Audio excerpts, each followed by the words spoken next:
Morning বন্ধুরা, সবাই ভালো আছেন তো? হ্যাঁ, কে বলে স্বল্প পরিসরে আখ গাছ হয় না?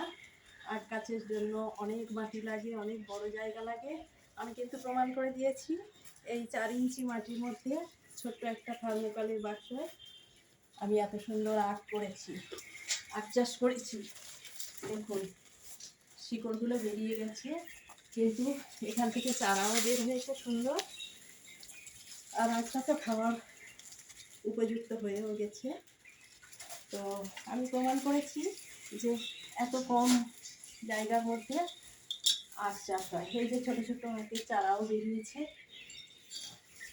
তো আমি আজ এখান থেকে একটা হারভেস্ট করে নেব। একটুখানি রাখছি, কারণ এখান থেকে ভবিষ্যতে আখটা আবার হবে চারা।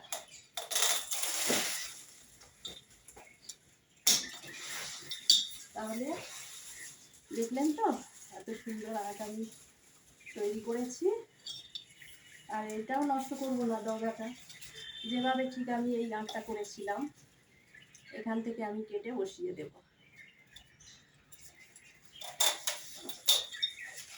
এখান থেকে আমি কেটে আবার এই জায়গাতে বসিয়ে দেব। হ্যাঁ, একটু অ্যালোভেরার জেল লাগিয়ে দিলে ভালো হয়, এমনি দিলেও হয়ে যায়। জাস্ট এইভাবে পুঁতে দেব, ব্যাস এখান থেকে আর একটা আখের গাছ হয়ে যাবে। দেখছেন কি সুন্দর আর একটা হয়েছে। তো আপনারাও করুন সবাই এইভাবে আখ চাষ।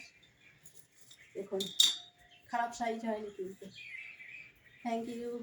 ভিডিওটা সবার সাথে শেয়ার করবেন, আর যদি ভালো লেগে থাকে সাবস্ক্রাইব করবেন। নমস্কার।